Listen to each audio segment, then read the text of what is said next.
Tout débute à 10 h exactement pour les équipes de la Croix-Rouge camerounaise qui se mobilisent 6 à 7 heures avant chaque match.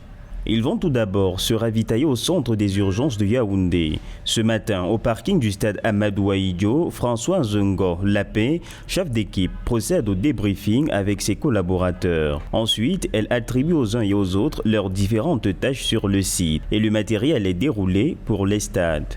Ça nous permet de ressortir ou de donner les attentes et chercher à améliorer les petits manquements qui pourront arriver. Et lorsque nous terminons également, c'est-à-dire à la fin de ce match, nous allons également faire un débriefing que lors de la prochaine intervention, que les erreurs que nous pouvons ou que nous avons eues, ça peut arriver de plus se répéter.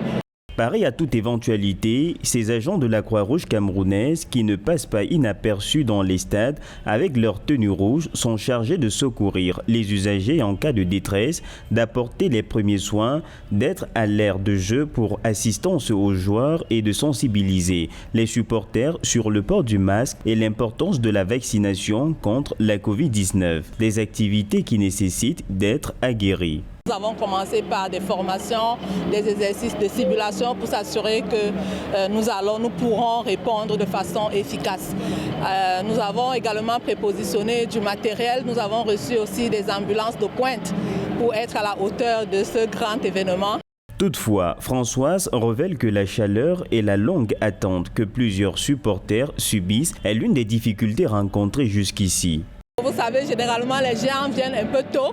Ils sont parfois fatigués parce qu'ils crient trop de joie, d'émotion. Ils ont besoin d'être remontés.